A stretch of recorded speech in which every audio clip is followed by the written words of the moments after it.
I don't like stuff like this because you, the contractor, do not have how do you build an outline off of this?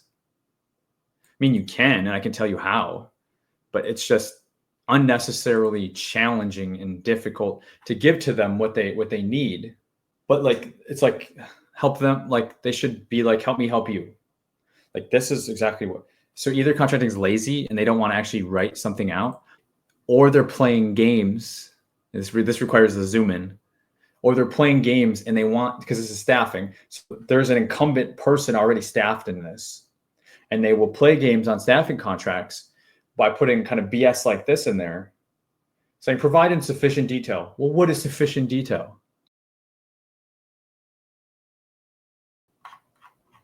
So this contract for the data entry clerk, which will also be staffing, more than likely, it's due April 10th. Small business set aside 561-110, office admin services, out of Goldsboro, North Carolina.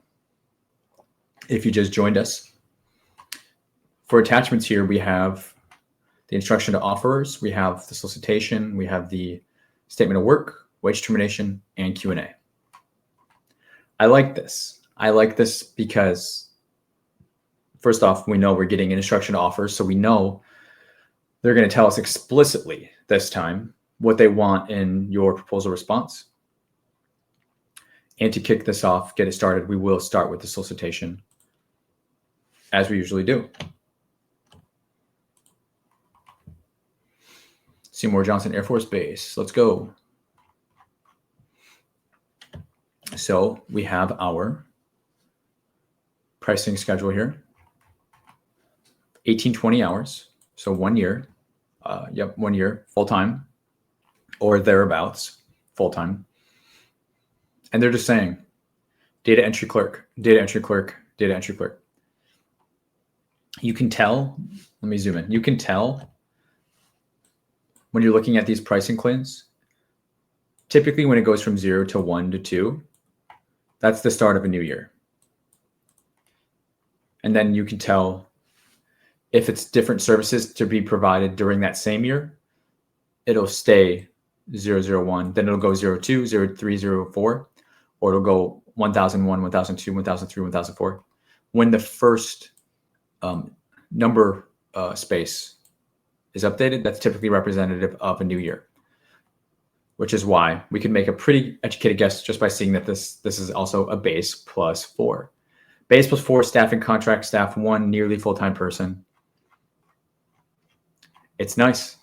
It's another nice contract. We have been blessed this morning with some very nice contracts for you guys, at least for examples, but in my opinion, nice to actually go after. They're saying the work's going to start. They want the staffed person to start May 1st. So you got about a month.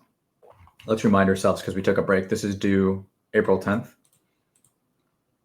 Unless we see there was an amendment, of course. And if I miss anything, guys, just let me know, okay? Repost it because I am human. But you guys are chatting amongst yourselves, which is great. But that I don't want to miss something that was meant for me. So because they've broken things out separately, like this, it's just blank page, right? Evaluation factors, blank page. Because that's going to be part of this separate attachment. Instruction to offers over here. Okay, company name, point of contact, basis for award, price, and technical.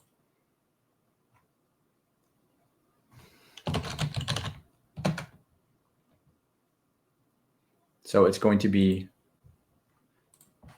essentially LPTA, meaning it has to be technically acceptable first. You have to get an acceptable rating, literally acceptable. And then only those offers that were found to be acceptable first. Oh, wait. Why can't you see my screen? What the heck? You haven't been able to see the actual attachments? Or I don't know. I can see it now. It's fixed now. Sheree says that she can see it. Okay.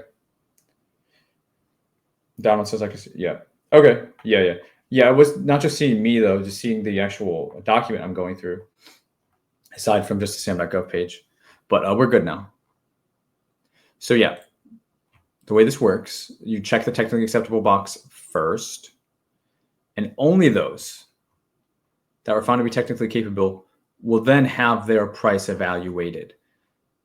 A lot of people say this thing, oh, the lowest price always wins. That's not even true. You can be the lowest price and you get thrown out, put in the shredder, put in the bonfire out back. It's not. People who have a little bit of information have enough to be dangerous, and they are dangerous because they say things that are not true. Measure of merit for the technical factor 1. This is checking the box. To check the box, provide. They want the contractor, you shall provide in sufficient detail a description of the product services being provided. All the buildup. You shall provide a description of the services being provided. Give me a break. And I don't mean a Kit Kat bar. This is an example. See guys, oh, this is so good. Like, this is so good and so annoying at the same time.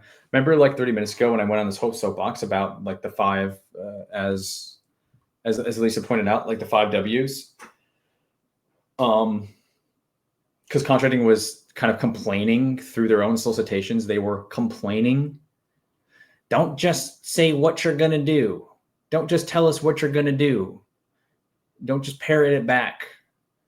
Right? That's what they said. We covered it. We read it.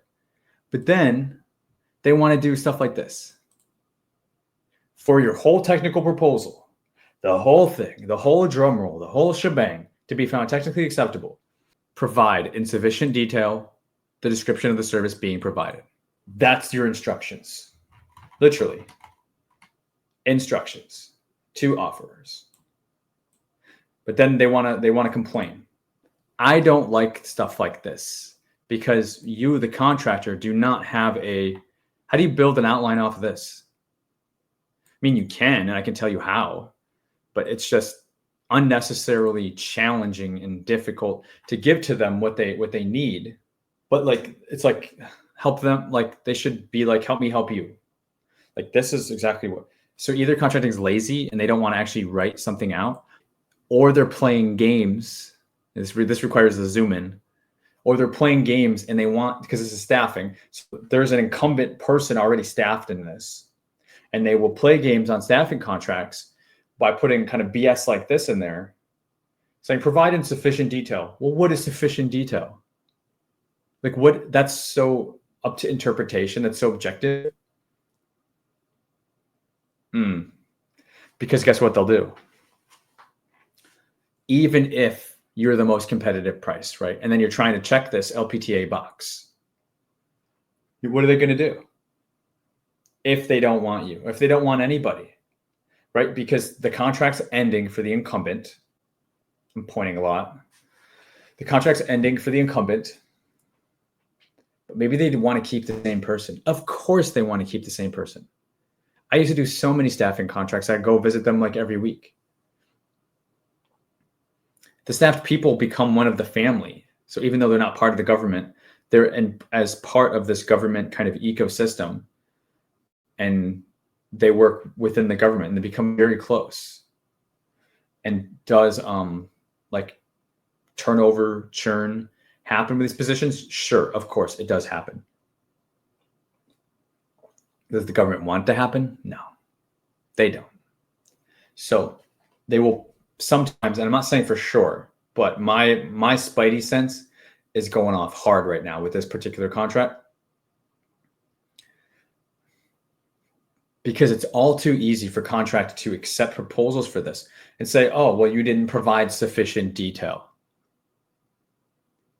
Because what the hell even is that? That is in a technical proposal. You can't have a measuring stick that is so vague and ambiguous. How do you say that word? Ambiguous. So vague and ambiguous. As a in their words, in their freaking words, as a measure of merit. Give me a break. Even if you come in lower than the incumbent price, they can throw away every single proposal that you guys waste your time to respond to and your money to respond to, and just throw them all and say, oh, nobody provided in sufficient detail, because there is no way to actually explain what that is. So guess what? I guess we got to keep old Lori over here. Guess we got to keep Jake at State Farm over here. You know what I mean? That's what I think they're doing. It makes me mad. It just makes me mad because guess what? They have to do it. The contract's up. They have to have the paper trail. They have to bid it out. They have to show that they're doing their diligence. You know, we competed it. We put it under whatever set aside. When they make it impossible for anybody else to win this. And the more accustomed you get to seeing things like this, the more keen your sense is developed, and you can smell BS. And on this, I smell BS. I could be wrong. I always like to leave a window for doubt, but if this is what they're doing, shame on you, Kelsey Pabst and Glynis Thompson. Primarily Kelsey, because Kelsey's going to be the contracting officer, because she is, oh, I'm sorry, no, reverse that. Primarily Glynis, because Glynis is secondary POC. Glynis will more than likely be the KO on this. Kelsey is kind of the administrative contracting person. She has to do what she's told. So shame on Glynis if that's what is happening here.